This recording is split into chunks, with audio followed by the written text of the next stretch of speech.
Aujourd'hui, on va traiter les polynômes. C'est un chapitre d'algèbre fondamentale en maths sup qui mêle calcul, structure algébrique et raisonnements élégants. On va voir la division euclidienne des polynômes, les racines et leur multiplicité, la factorisation dans R et dans C, les relations coefficients racines de Viette et les critères d'irréductibilité. C'est parti. Les polynômes sont partout en mathématiques. Ils interviennent en algèbre avec les polynômes caractéristiques et minimaux, en analyse avec les approximations polynomiales et en arithmétique avec la divisibilité et les corps finis. La réduction des endomorphismes, qui est l'un des chapitres les plus importants d'algèbre, repose entièrement sur la théorie des polynômes. Comprendre la factorisation, les racines et le PGCD de polynômes est indispensable pour diagonaliser ou trigonaliser une matrice. Le théorème fondamental, la division euclidienne. Pour tout polynôme A et tout polynôme B non nul, il existe un unique couple quotient reste Q, R tel que A est égale BQ plus R, avec le degré du reste R strictement inférieur au degré de B. C'est le même principe que la division euclidienne des entiers, mais avec le degré à la place de la valeur absolue. Le quotient et le reste se calculent par l'algorithme de division classique. Ce théorème fait de l'anneau des polynômes un anneau euclidien. Alpha est racine de P si et seulement si P de alpha égale 0, ce qui équivaut à dire que x moins alpha divise P. La multiplicité m de alpha est le plus grand exposant tel que x moins alpha puissance m divise P. De façon équivalente, alpha est racine de multiplicité m si et seulement si P, P' jusqu'à P dérivé m moins 1 s'annule en alpha, mais P dérivé m ne s'annule pas en alpha. Cette caractérisation par les dérivés est très utile en pratique pour déterminer les multiplicités. Le théorème fondamental de l'algèbre, dû à d'Alembert et Gauss. Dans C, tout polynôme de degré n se factorise en produit de n facteurs du premier degré, c'est-à-dire que C est algébriquement clos. Dans R, la factorisation fait intervenir des facteurs de degré 1 pour les racines réelles et des facteurs de degré 2 irréductibles, c'est-à-dire des trinômes de discriminants strictement négatifs qui correspondent aux paires de racines complexes conjuguées. Les irréductibles de R de x sont les polynômes de degré 1 et les trinômes de discriminants négatifs.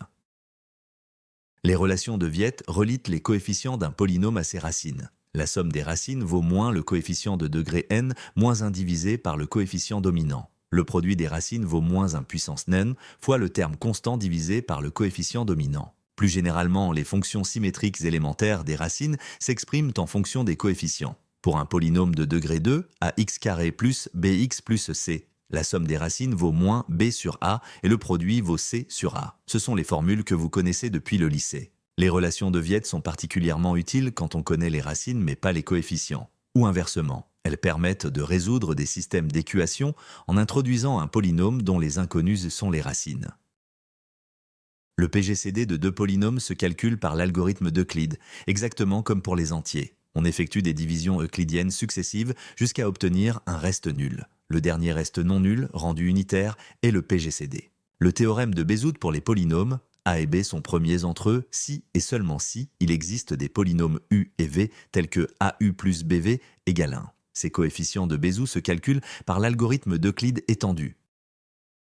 Le lemme de Gauss est fondamental. Si A divise le produit BC et si A est premier avec B, alors A divise C. Ce lemme entraîne l'unicité de la décomposition en facteurs irréductibles dans cas de x.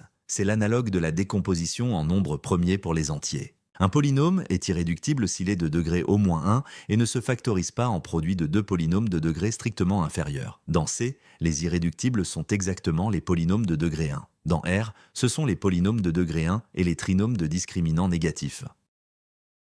Exercice type concours. Factoriser le polynôme P égale x puissance 4 plus 1 dans R de x. Ce polynôme n'a aucune racine réelle, mais il n'est pas irréductible dans R pour autant. L'astuce est d'utiliser l'identité remarquable a carré moins b carré. On ajoute et soustrait 2x carré.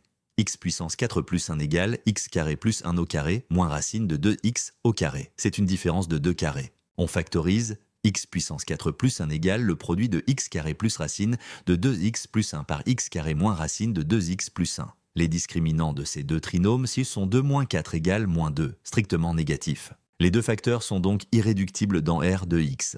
On a obtenu la factorisation complète. Ce type de factorisation par ajout et soustraction d'un terme est une technique classique au concours, à maîtriser absolument.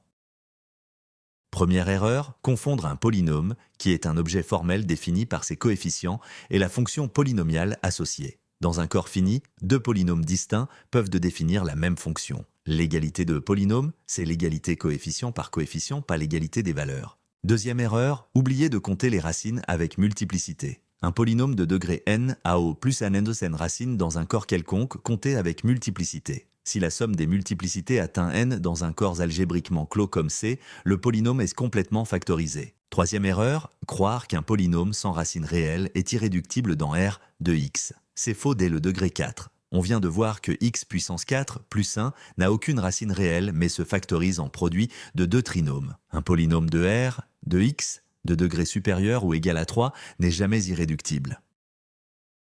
Les techniques de factorisation au concours. 1. Tester les racines évidentes 0, 1, moins 1, i, moins i. 2. Regardez si le polynôme est à réciproque, c'est-à-dire si p de x égale x puissance n fois p de 1 sur x, ce qui permet de réduire le degré. 3. Ajouter et soustraire un terme pour faire apparaître une identité remarquable. 4. Utiliser les racines de l'unité pour factoriser x puissance n moins 1. Et n'oubliez pas les relations de Viette. Quand un problème vous donne des informations sur les racines, comme leur somme ou leur produit, pensez immédiatement aux relations de Viette. C'est souvent la clé pour résoudre élégamment les exercices de concours sur les polynômes. Récapitulons. La division euclidienne est le théorème fondamental de l'algèbre des polynômes. Les racines se caractérisent par la multiplicité, qu'on peut lire sur les dérivées successives. Dans C, tout polynôme est scindé. Dans R, les irréductibles sont de degré 1 ou 2. Les relations de Viette relient les racines et coefficients. Le PGCD se calcule par l'algorithme d'Euclide. Le théorème de Bézout et le lemme de Gauss complètent la panoplie. Avec ces outils, vous pouvez factoriser et analyser n'importe quel polynôme au concours. Entraîne-toi sur PrépaMaths pour maîtriser les polynômes avec des exercices corrigés niveau concours.